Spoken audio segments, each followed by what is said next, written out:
Welcome to the Big O Money Show. I'm your co-host, Tony Shore, and I am here with our host today, the one, the only Andrew Galvin. Andrew, great to be here with you. Our old pal, Bill Altman. He is busy preparing for a big workshop and seminar, and he's working with staff today.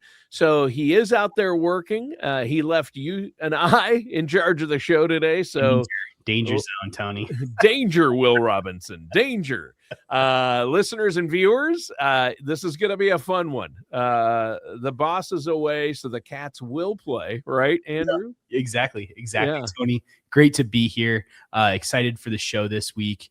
It's been a big week for markets, for headlines. So I think we should dive right in. What do you think? I think we should, but first, really quick, just one thing before we dive in. I want to show our viewers, for those watching the show on YouTube, I have something very special today, and it's very appropriate. Look at my shirt that I found. Here we go. What does that say? Is Bill here? Question mark. Where's Bill? Is Bill here? Where is Bill, for Pete's sake? All right. We'll leave that question with our listeners out there. We kind of already spoiled where he is, but we ask that question a lot, don't we? Yeah. Well, a lot. And it's funny because, this week is if you listened to the show last week, you heard about it. Jake Block, one of our young advisors here in the office, he's doing his first workshop this week.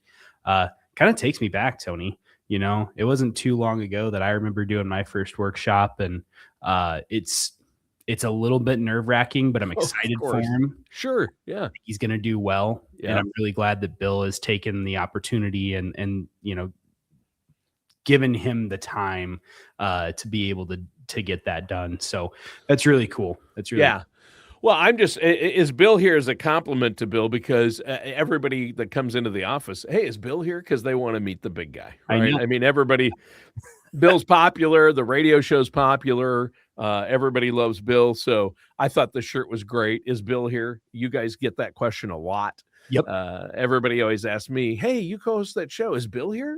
Like, they don't want to talk to, they want Bill. Yeah. But Andrew, you've done a great job. You've hosted the show more and more. And I know that you've helped so many people in our community now with their finances, with their financial planning. But yes, let's jump into it. Rates, earnings, how that affects our finances.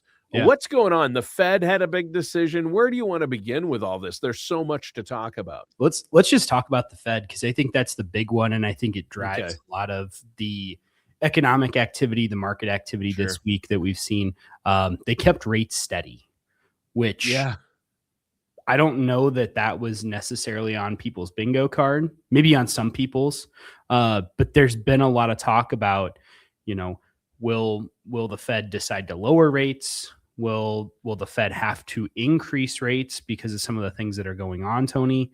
And this meeting basically seemed to indicate they're not looking to make any significant changes at this juncture. Right. They also seem to indicate, though, that inflation is their big sticking point right now. And if you listen to Jerome Powell over the last couple of years, the dual mandate, right? It's about inflation, but it's also about the jobs, and we're going to focus on them both. Right now, I think the Fed is solely concerned with inflation and that number creeping up more. As are most people. I think that's the number one concern out there amongst economists, I should say. Yep. Economists and a lot of the talking heads and a lot of people in the political world. We are concerned about inflation. Yep. And I think there's legitimacy for that concern. It's kind of crept up a little bit, and we see prices rising across the board, basically. Yeah. But, one of the other things that the chairman seemed to indicate is that, they're going to strike a little bit more of a hawkish tone. So they're not opposed to, at some point, if they need to down the road here, choosing. In fact, there were 3 members this time that dissented and actually wanted to increase rates. Yeah. if things kind of seem like they're going that direction where inflation continues to be a stickier, continue to creep up, I don't know. You might see some of that, Yeah, that right now the indications I'm seeing, Andrew, and tell me if you think I'm wrong. I wouldn't be surprised if next time around that they get together here in September, they raise rates. I mean, unless there's some great numbers that surprise people, but with the way the war is escalating now again in Iran, I don't see it. Yeah. And so here's one thing I read, Tony, that, you speak to that a little bit. There was a consensus in the market that at least twice this year there were going to be, or I should say the market was pricing in 2 rate increases this year. That seemed a little high to me. I could maybe see 1, but again, totally depends upon the data, right? Because they're not doing their forward guidance at this point, which means we're not really going to have a behind the scenes view of what they're thinking and what the committee is thinking. Yep. And so I think that in some ways that's good, right? Because you get too much transparency. It's like having cameras in a courtroom, right? Like if the whole thing is just going to be this melodrama the whole time, like, does that provide the level of transparency that you want really, or does it allow for some grandstanding, right? Sure. But on the other hand, when we've had that forward guidance for a number of years to not have it anymore, in some ways, I think that changes how you view the things that they say. And also it can kind of complicate your forward view on some of these things. And so you saw the market dip pretty dramatically on Wednesday, right? Yeah. I think the unknown, once again, Tony, the unknown is the thing that's most scary to the market. Yeah. And you definitely saw that come into play with not really knowing what's going to happen with rate increases, rate decreases. Yeah. So what does that mean for individuals and their financial plan, Tony? Because that's the question. I'm not here to necessarily talk about what the Fed should or shouldn't do, right? It's moot point to me because it doesn't matter. I can call Trumpy and the Fed chair all day and, give my opinion. Kevin Warsh. Yeah. Warsh. Yep. And they don't listen to me, They don't? Kevin Warsh doesn't? I do get the impression, though, that the administration and Kevin Warsh would lean toward staying the course and not raising rates. If not lowering them, that's where they want to do. But the pressure is, and the inflation says, raise them. So I think you've got that. Some other people on the chair kind of we don't want to raise rates. Or Kevin Warsh doesn't. I get that impression anyway. He doesn't want to say. But other people, I think the influence might pressure them in September to make that raise. But you're right. We can only control the controllables, right? Exactly. Don't focus on things you can't control. You can't control the Fed rate is what you're saying. And I can't, right? No. I mean, Bill Altman might be able to, but you and I and the average person and our listeners and viewers, they can't. They cannot. No. Yeah. And so yes, but Bill does have a line in. So if you have questions, feel free to let Bill know. Yeah. We pass that along. Moving up. Ever since he gave Kevin Warsh a ride on his side-by-side and they did some off-roading, I think he kind of got an in. Took him ATVing. Yeah, took him ATVing.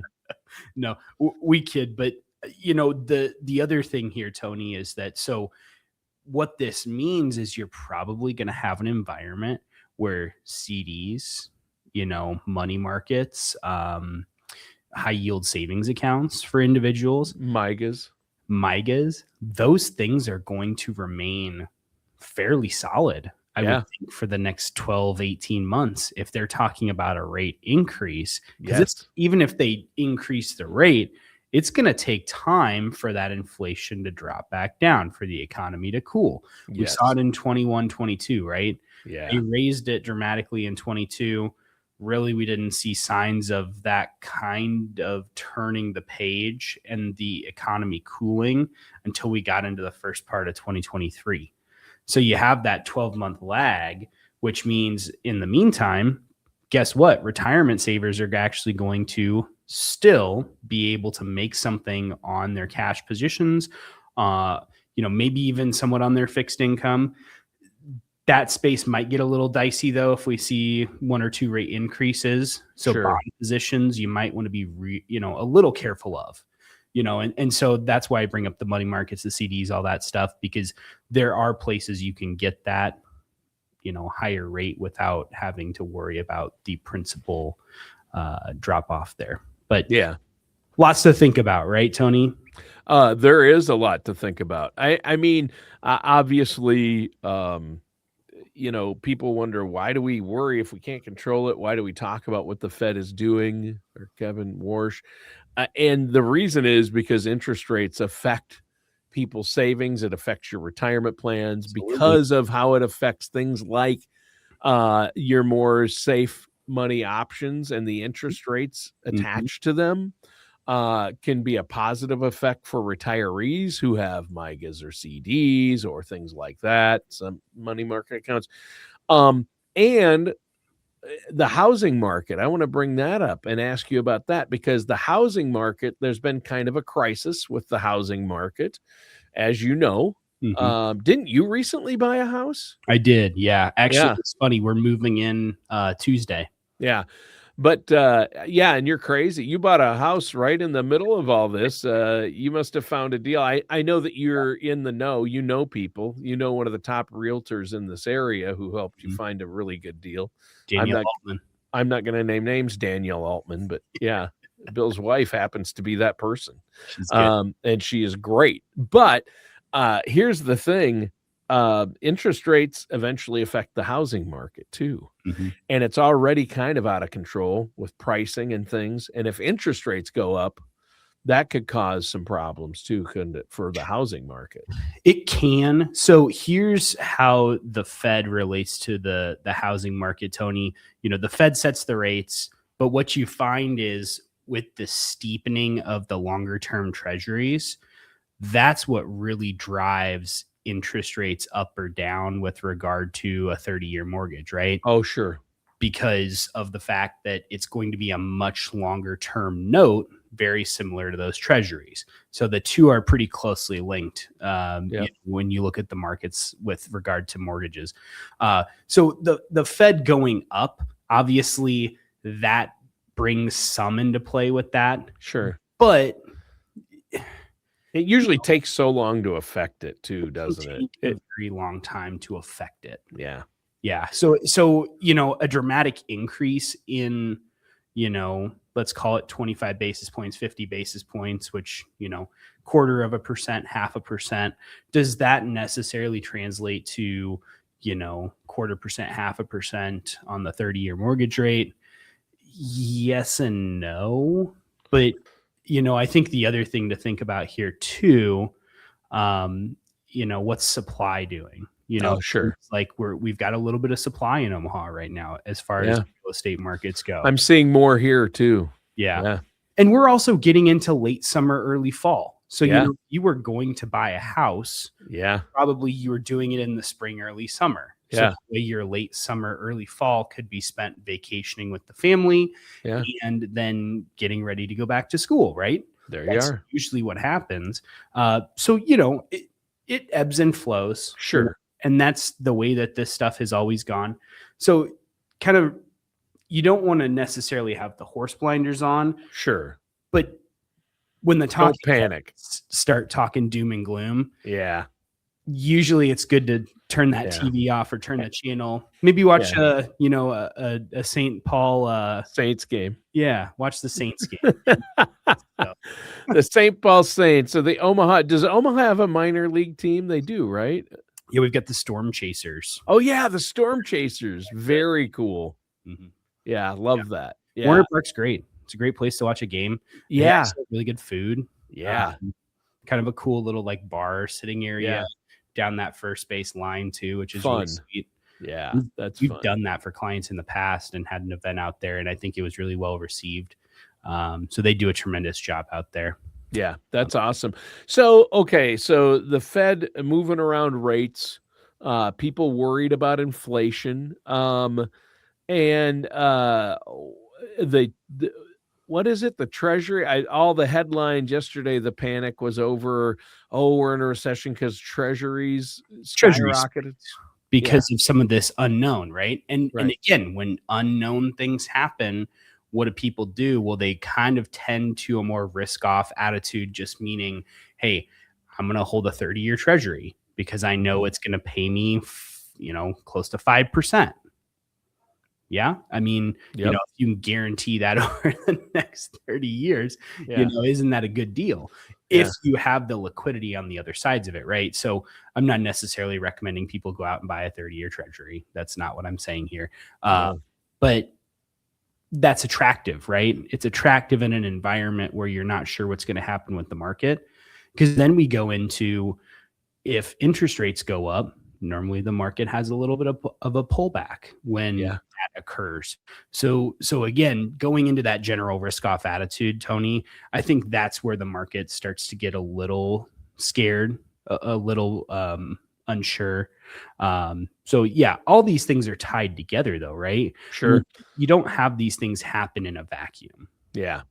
I mean, the headlines I'm reading this morning, and like Bill is always saying on the show, and don't panic. If all you do is watch, the 24-hour news channel or Fox Business News or CNBC, the headlines today: economy slowed to 1.5% growth rate in quarter two. Core inflation is at 3.3% and rising. 30-year treasuries are at really high right now and going up. And all this is doom and gloom, but you need to look at what the controllables, back to what you were implying earlier. And that's where you guys come in. And that's why it's just like, what? Earnings are up though. And the stock, the stock market has been so resilient. Yesterday, horrible day. Today, back up. It's just like, you can't let that jerking around. You can't let your emotions tie into that. You can look at earnings though, and that's what you guys do. And so there are positives out there. It's not all doom and gloom, is it? No, absolutely not. And yeah, we kind of spent the first 15 minutes talking about, oh geez, the Fed, the sky is falling. And I apologize to our viewers and listeners, because that was not the intent there. Right. Because earnings continue to be strong. Microsoft had a great week this week. Huge. Yeah. Or I should say a great quarter. Yeah, quarter. Alphabet had a great quarter this year, or this last quarter.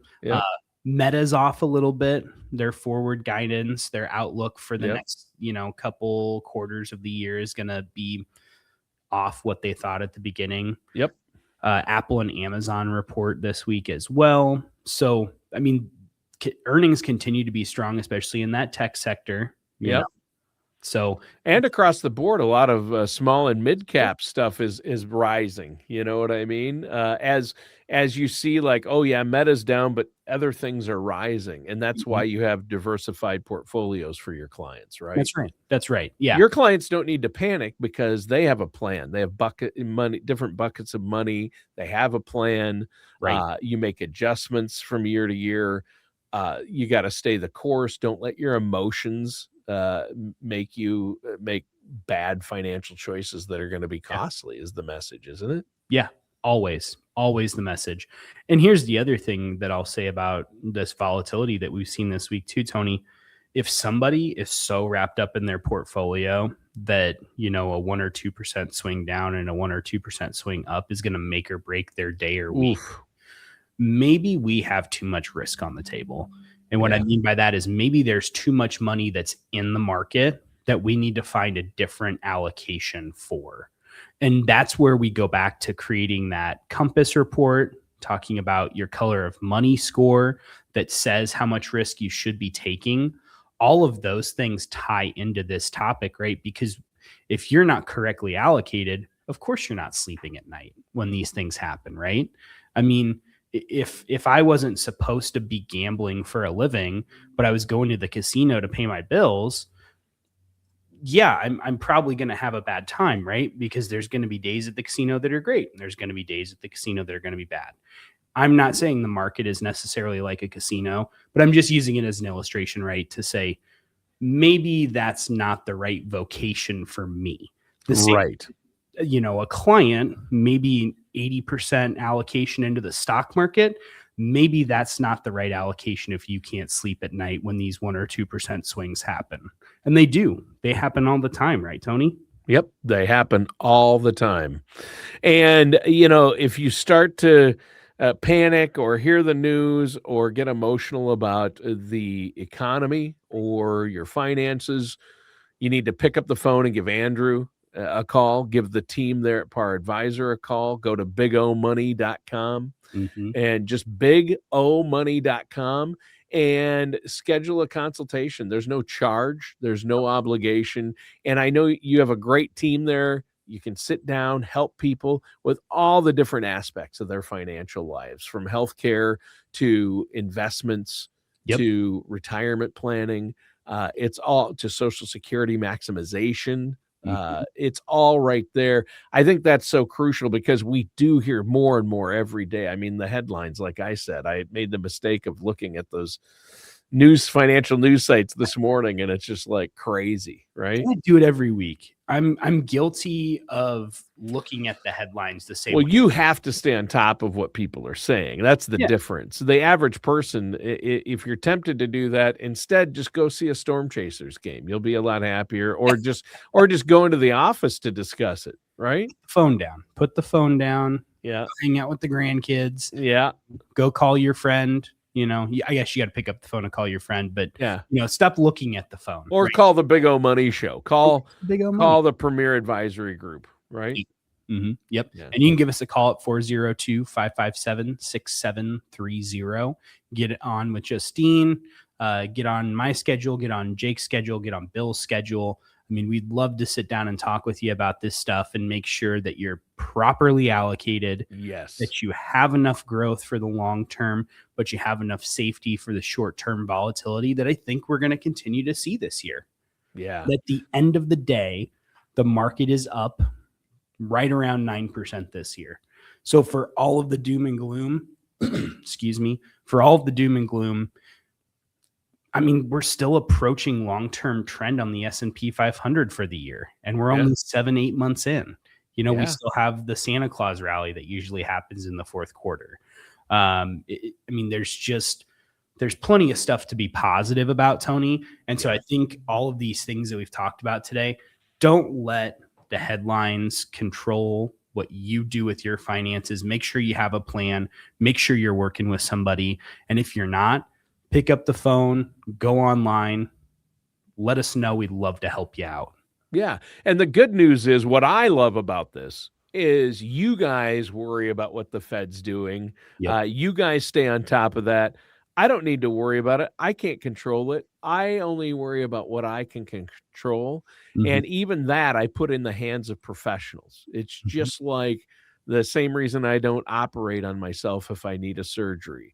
For finances and math in general, I was told there would be no math. I lean heavily on you, Andrew, and Bill, and Jake. Yes, even Jake. Even Jake. Even Jake the Snake. I hope he does really well at his. No, he's great. He's a sharp kid. Yeah, he's way ahead of the curve as far as most people his age. He's really knowledgeable. Great educational background. I hope his first seminar goes well. Educational seminar teaching people about how they can improve their finances and prepare for retirement, which is really what this is all about. We want to live a long, happy retirement. A lot of us are going to spend a third of our lives in retirement. So we want people's money to last as long as they do. And then at the very least, have that be the case. And then if there's money left over, guess what? We're legacy planning. And we do that too in this whole exercise. Yeah, it's huge. Well, hey, great show today. A lot of great information to think about. Again, folks, go to bigomoney.com. That's bigomoney.com. And that does it for today's episode of the Big O Money Show with our host, Andrew Galvin.